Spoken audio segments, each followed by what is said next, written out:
Do you want to raise more money and connect with more supporters this Giving Tuesday and throughout the entire giving season?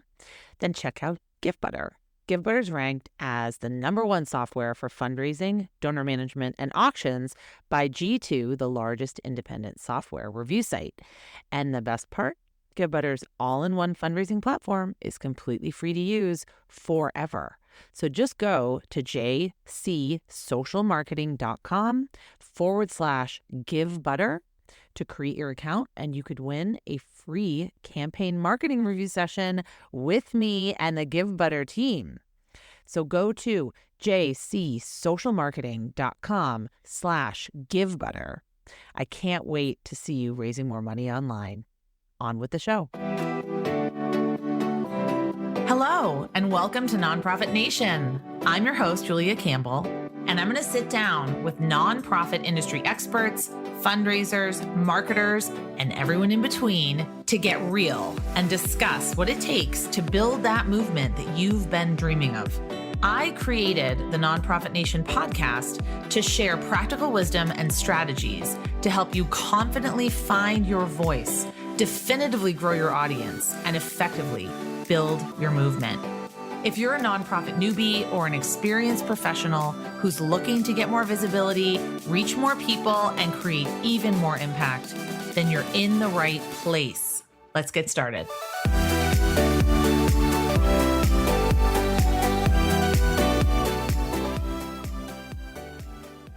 Hi, everyone. Welcome back to another episode of Nonprofit Nation. I'm your host, Julia Campbell.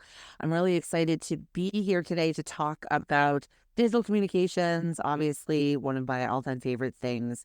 And this particular episode is going to answer the question, how can nonprofits explore or start to experiment with short-form video, such as TikTok, Reels, and Shorts? My guest today is Kate Meyers Emery, PhD, an anthropologist with over 15 years of experience creating engaging digital experiences both online and in person. As Candid's digital communications manager, she uses experimentation and data-driven storytelling to get people to the information they need to do good in the digital space. Kate is one of BizTech's 30 must-follow nonprofit IT influencers worth following in 2022. Kate, welcome to the podcast. Thank you so much for having me on, Julie. I am a huge fan of your podcast. So it's really exciting to be a guest on it today. Well, I love what you wrote in your bio. It looks like we have the same passion. You wrote, her passion is making and using digital tools to educate and engage audiences in unexpected ways. I really love that. So, Kate, there's so much to start with. So why don't we start with how I found you and approached you? I read a blog post that you wrote for Candid. If people are not familiar with Candid, it's Foundation Center and GuideStar combined, candid.org. Candid connects people who want to change the world to the resources they need to do it. And they conducted a 3-month study to see if short form videos would make a difference in engagement and follower growth, while also looking at the effect on staff time. And you really had some very interesting findings. But Kate, I'd love to hear, first of all, how did this experiment come to be? Well, I think everyone is curious about video. I think especially in the nonprofit sector where a lot of people haven't actually tried doing video. There's just been this interest in, can we do TikToks? Can we do Reels? The problem with doing video is that if you just make a video here or there for these platforms, you really don't get enough data to know if your audience likes it or if you can sustain it. Mm-hmm. Luckily for me, Candid actually has an innovation fund, and this gives staff funding and time to focus on a project for 3 months. And so I used that opportunity to try doing short form video. And we were able to really see, is video something that works for Candid? Mm-hmm. And what I thought was most interesting, we were talking about this before I hit record, is that Candid does not have animals or children or beautiful landscapes. You said they don't really even have people to feature. So I thought that would be really interesting for you to talk about why you thought short form video would work and sort of how you created the strategy, and maybe tell a little bit about the kind of content that you were sharing. Yeah, happy to. So most of the work that we're doing is digital. We're serving people digitally. And so we don't really have, we don't have a cute puppy that we can bring on screen. My cat has made some appearances. Great. Other than that, what you will see when you look at our videos is mainly Candid staff. And what we decided to do with a lot of the short form video content was just share things that would be useful, share things that would be educational, showcase, the resources that Candid has to help nonprofits get more funding, to help funders find nonprofits, to help donors make smart decisions. So we really wanted to just share everything that we had to offer. And I think for other nonprofits, who don't have kittens or kids or audiences that they can share, you really can think about, what makes you unique? What do you have to offer? And have your staff showcase that instead. I think that's a fantastic strategy because a lot of organizations really struggle on social media and struggle with content creation because they automatically put up this roadblock where they think, well, if we don't have anything that is immediately translatable to some kind of visual medium, then we don't have anything at all. But what you said is so important, become the go-to resource. Think about what makes you unique. Think about what might draw people to you. So which accounts did you already have sort of in the social media space, and which ones did you create for this experiment? So Candid already had Twitter, Facebook, LinkedIn, Instagram, YouTube. We have the big ones. For the actual experiment itself, the only account that we added was TikTok. Prior, though, we had not been using the Reels or Shorts features that were part of Instagram and YouTube. So that was an addition as well. Yes. So that there was already sort of an Instagram and YouTube presence, but you hadn't been using those features. Correct. Okay. So tell me what you learned. What are some of the things that you discovered during this 3-month experiment? We learned so much.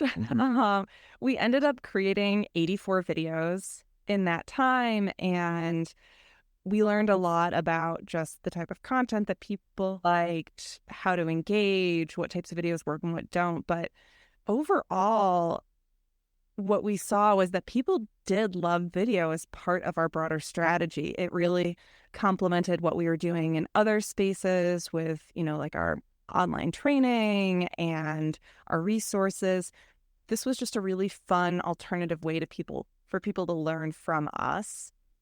I think on my end, the thing I learned was that video takes way more time than anticipated. I already knew that video took a lot of time, but it was even beyond what I had expected. We were hoping that it would be around 15 to 20% of my time, and it ended up being about 30%. So this became a massive part of my job for the period that we were doing the experiment. And there's a very steep learning curve. Even just the staff that we were having in our videos, even if we wrote the script, even if we prepped them, it's still a little bit weird making videos for the first time. So it takes time. Yeah.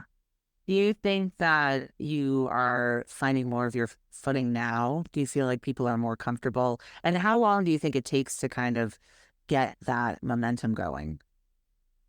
By the end of the 3-month period, we were a lot more comfortable. We'd kind of hit our stride.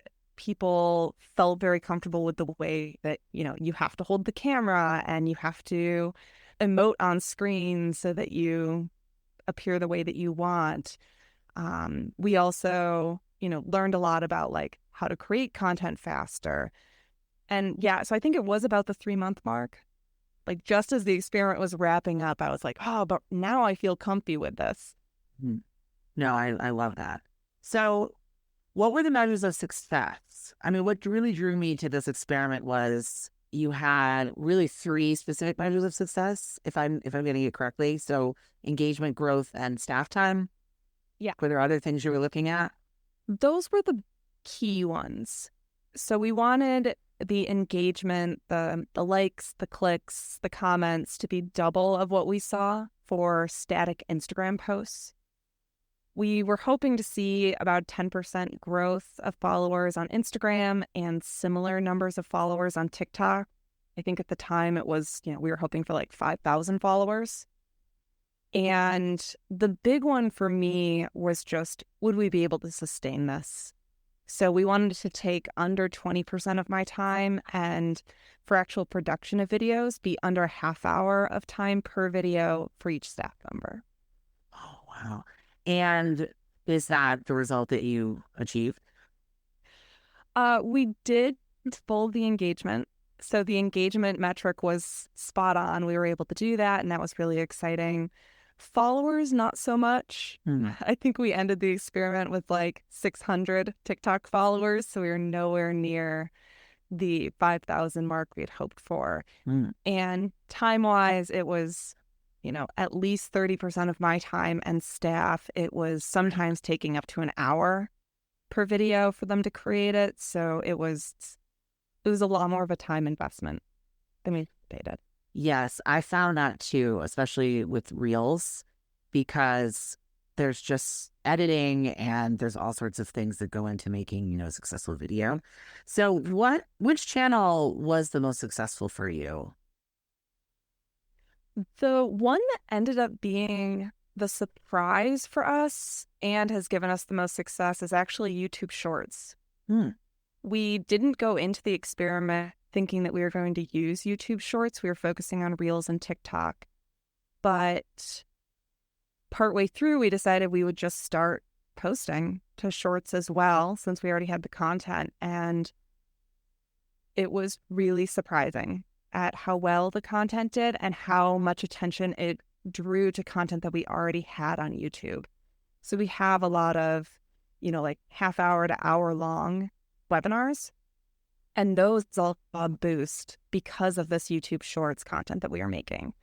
So that was one of the fun surprises from this whole thing. And so you made 84 videos. How often would you say you were posting on each of the channels over the 3 months? Like, what was the frequency per week? Oh, daily. Okay. Yeah, we did 5 days a week, so work days. So we did every single one. Do you think that is a piece of the success that you had, was the consistency? I think so. I think you need to be consistent, particularly at the beginning when you're trying to build that follower base and get people used to this new form of content. Yeah. I don't know if we had to go all in. I think, if Candid was posting twice a week from the beginning, it probably would have been fine, but we wanted to make a big swing. We really just wanted to try this and see if it could work. Something I just love about this is the focused length of the experiment, the parameters. It's not just, okay, we're going to try this for a couple of weeks, but we don't really have a strategy. We don't really know what we want to achieve. And then we're going to just see what happens. That's what I think a lot of organizations fall into and struggle with. They're just going to post something, not really measure it, not really see if it's, generating sort of the results that they want. But I love that there's like 3 months, and then we're going to do this for 3 months and we're going to see what happens. What were the most popular types of video? Like, can you tell me about some of the things you talked about in the video, some of the educational videos you created? Yeah, it was the ones that were more along the lines of edutainment, that perfect mix of entertainment and education. Those were the ones that ended up getting the most likes, the most comments, had the best reaction. And they honestly varied by topic and by presenter. So there wasn't necessarily like a perfect recipe that we found at the end of this for making a great video. It really came down to, was there a strong takeaway? Was there something that people could learn from Candid that they could share with somebody else? Mm-hmm. I think that was the biggest one. one of the key things that we learned from content was that you don't need to do trends. We did some of the trends to try them, and we're still doing some trends, but our top videos are not trends. They're just good old-fashioned, here's a tip that you can use today for your nonprofit. That's going to make a lot of digital marketing managers out there very happy. So they don't have to do the dances, or I don't even know what the trends are lately. Like you don't have to use a trending sound or a trending piece of audio. Yeah, and in some cases, you don't want to. One of the things that Candid is very aware about in everything that we do is copyright. And are we allowed to use this? Is this the right thing to use? So we're very careful about the trends that we decide to take part in. Yes. Okay. So actually, that brings me to another question. How did you decide on the content? Was it sort of like you had to run it past your executive director or staff members? Was there a committee designed around creating and posting this content? Like, how did you get permission?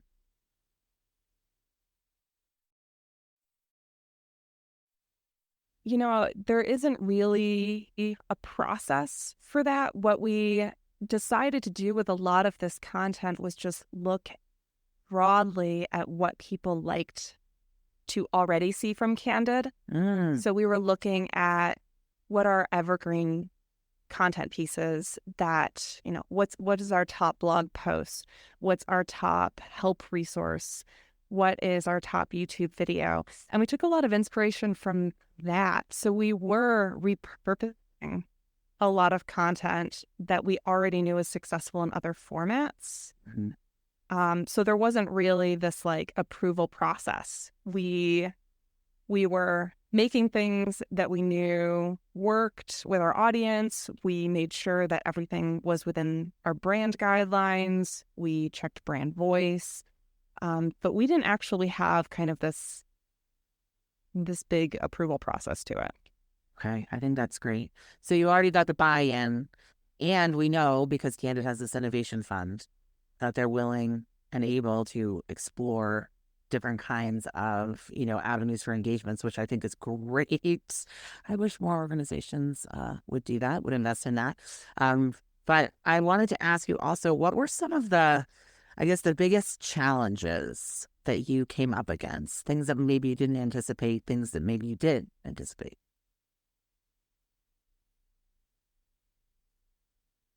I think probably the biggest challenge was just getting over the awkwardness of making videos.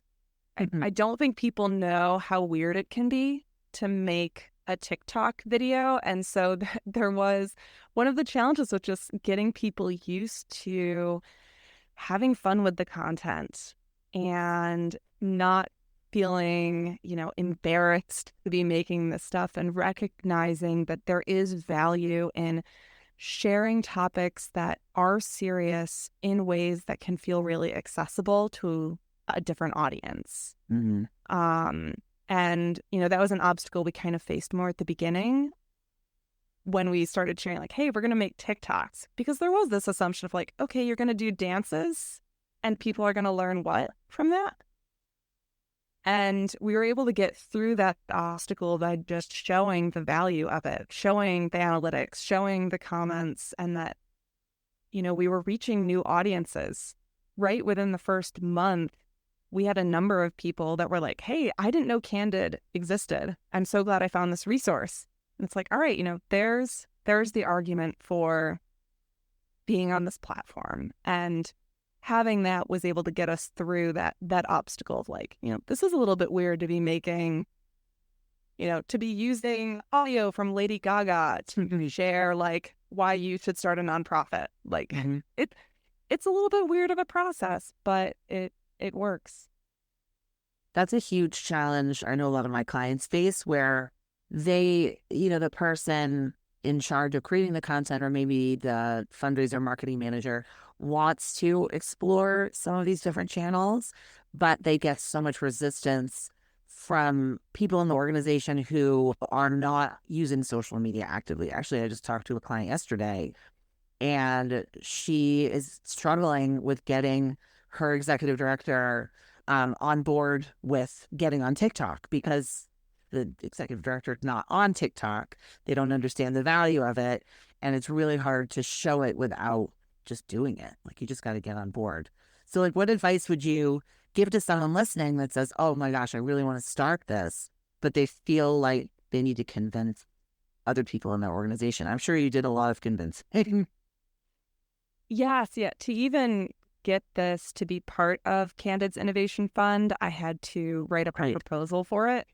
And the way that that proposal kind of convinced people was a number of things. I think the first was just pulling data from across the internet about the research that's been done on video, showing that, this is a really important medium for certain audiences. I mean, especially if you want to reach younger audiences, you need to start exploring video. The other thing that I did was we had posted a couple reels prior to that, and the response had been fantastic. So we just pointed to those examples of saying, we posted this one video, and within the first 24 hours, it had 2,000 views. That's a lot more than we normally get within the first 24 hours on some of our other posts. Like, this could be a win. Mm-hmm. I feel you make it as an experiment. If you have it as a set 3 months, it's a lot easier to get people to buy into, I'm going to do this for 3 months, and then we can address it. And if it doesn't work, we'll move on. That's just so smart to frame it that way. Whereas it's not saying we're going to get on TikTok and we're going to post every day forever. We're going to see if it can help us accomplish our goals. And also, I love that important piece of analyzing staff time and staff bandwidth, because it's not even really just about engagement and followers. It's about what art, like you said, you wanted it to be sustainable. So I just have a couple more questions, and then I want to hear what's next for you in the short form video space. But what was the most unexpected outcome?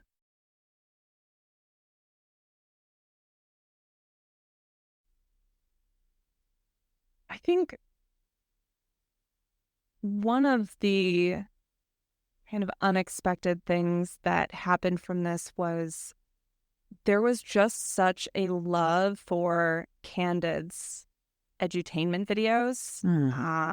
And that was, we had hoped that would happen.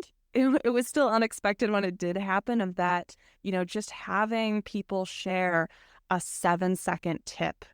Some of our most popular videos are just staff members sharing something that they find valuable, that they thought other people would find valuable. And I think Candid has previously taken a more serious approach to the way that we talk about the sector, and we weren't sure how our audiences were going to react to us being more playful with things and having a little bit of fun with talking about nonprofits.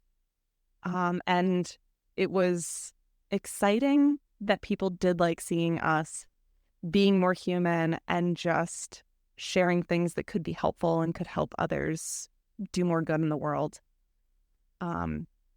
Personally, though, I think the thing that I was most excited about and that was unexpected was that there was this interest in this process of how we did the experiment. Particularly because this is not a success story. We ended it by saying, okay, we're not sure video is actually right for us. This took too much time. We need to reassess it. And I'm lucky that Candid really does value transparency. So I got to be able to be open about this whole process. Right. The blogger has all the numbers and everything. Great. Yeah. We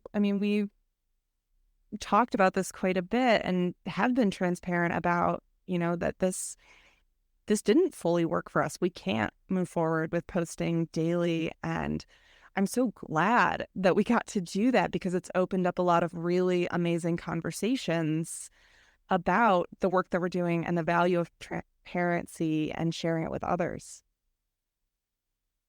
That's really interesting. And thank you for being so honest with us. And I'm going to put the post in the show notes. It has all the data, all the numbers. And yeah, I mean, I was just going to say it's a really candid, it's a candid take. It is, but it's a very honest and open and transparent take on the reality of doing this work. And what I love most is that it opened you up to decide, like you just said, whether or not this is for you, because you cannot just look at something like TikTok or Instagram Reels and say it's not for me, or oh, this is going to be great, until you do it. You just sort of have to get in there and get your hands dirty and roll up your sleeves and do it, and then maybe decide you want to scale it down or scale it back, or maybe you just want to focus on YouTube Shorts, right? If that was giving you a lot of traction. So it's all just about testing and measuring and analyzing, and I really appreciate that. So what is next for you? What is next? Will you continue doing this kind of video a little bit? Are there different channels you're exploring? So for about 6 months after the experiment, we moved back to doing about a video per month. Well, we took time to figure out if we really did want to take this on. And as of June, we decided, yeah, we do want to do this again. We are going to invest more time in it. And we were able to be a lot more efficient about the way that we were creating the videos. So now we're doing about 2 a week. It's a lot more manageable. If we can do 3, we'll do that. But the goal is 2. And we are still experimenting. Right now, we're doing a lot of experiments around what type of videos stick and which don't. So we're playing a lot more with, if we create things that feel like Washington Post style sketches, are those going to get more traction than doing the trends? So we're doing a lot more playing with content style right now. Well, I'm going to put all of the links in the show notes for people to follow you. So something that I think is really interesting, you have a PhD in anthropology. Yeah. Okay. So how did you get started in digital communication? So my PhD is specifically in archaeology, and I actually studied cemeteries. You watch Buffy the Vampire Slayer? Just out of curiosity. I do, yeah. Okay, it's my favorite show. Yeah, I'm a big fan of all things dead. And Indiana Jones. I'm sure you've never heard that before. Oh yeah, no, never. I'll look it up though. Yeah, right. Yeah, so I've always had an interest in storytelling, and with archaeology and anthropology, my interest was in sharing stories that people hadn't heard before or had been underheard. Throughout history, like women aren't really in history, children aren't in history. A lot of different groups are just absent, and so I wanted to go into archaeology to help raise those voices. And during graduate school, I basically paid for school by doing digital for people. So I built websites, I managed building a video game, I ran a ton of different social media accounts and created mobile apps, basically anything I could do that related to digital so I could pay for grad school. And when I hit the end of grad school, I realized that those side hustles were actually what I wanted to keep doing. Because I was still getting to tell amazing stories and lift different voices. It was just in an accessible and fun space. So I was reaching a lot more people than doing like academic papers. So I decided that's what I would do after grad school. And I ended up working in a museum for a few years and then moved over to Candid. Oh, that's really cool. How long have you worked at Candid? A little over a year now. Oh, wow. That's awesome. I'm such a fan. I think the content is just helpful and useful. It's a place that I send people a lot if they have questions about forming a nonprofit, founding a nonprofit, all that kind of stuff.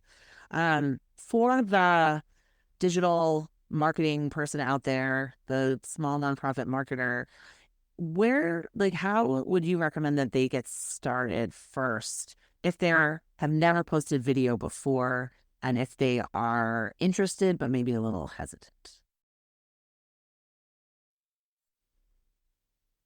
Yeah, I think, the first key consideration is just even making sure your audience is there. If you're thinking you want to do video, don't just do it because it's hot and it's a buzzword and you feel like you should do it, or because some board member keeps asking why you're not doing it. I think you really need to make sure that your audience is there, either the audience who supports you or the audience that you're serving. And figure out if you really can take on the time to do it. As I said, it's between 20 to 30% of my job when we're doing video consistently.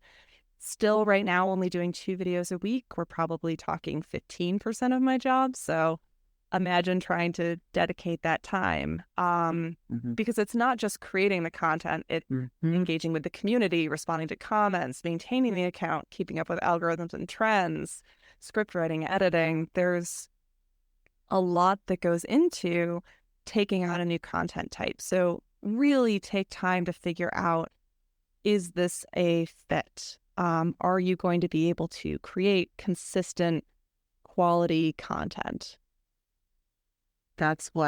So I think a lot of people don't realize when you are managing a channel, it is not just posting what you had for lunch today. I don't know why people still think that is a thing. I don't know, but it's not that. It's just what you said. It's the research.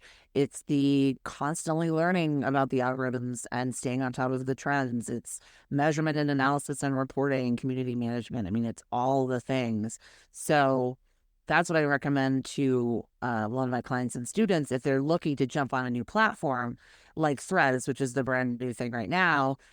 Evaluate, can you do all of those things for this channel? Because it really is not just sort of getting on there. So is Candid on Threads?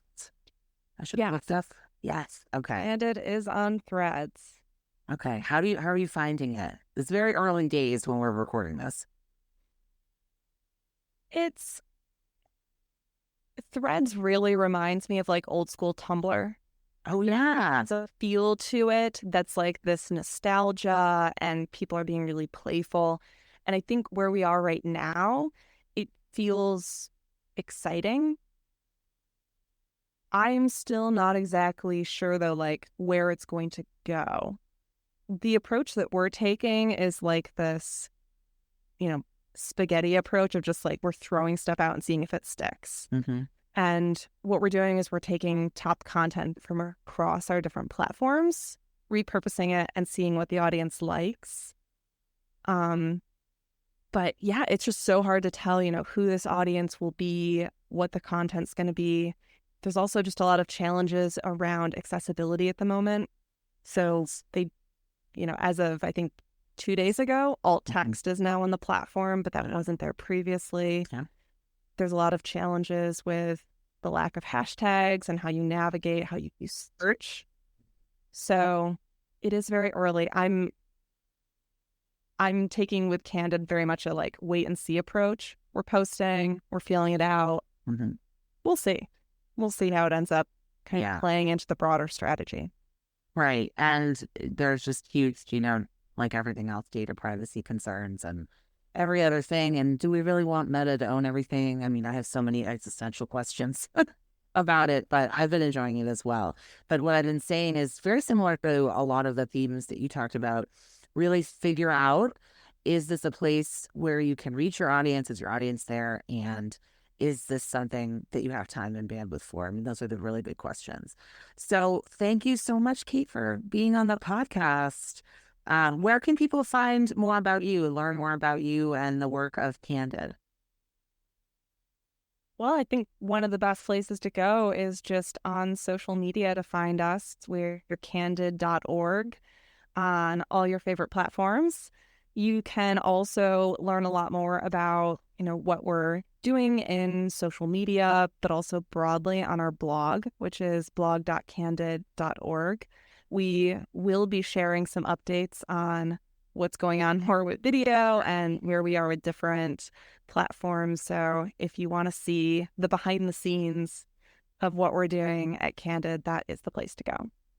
Thank you so much. And thanks for just being transparent and honest and very open with your experiment. I appreciate it. Yeah, thank you for having me. It's always exciting to get to share this type of information and be open about what's going on. I do feel like a rising tide raises all ships. So the more that we can share with each other, the better we can all do. Mm-hmm. Well, hallelujah to that.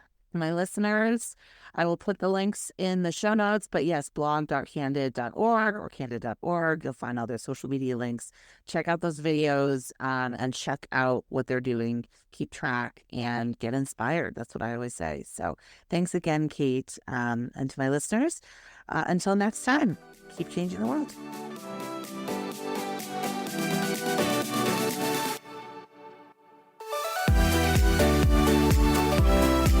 Well, hey there.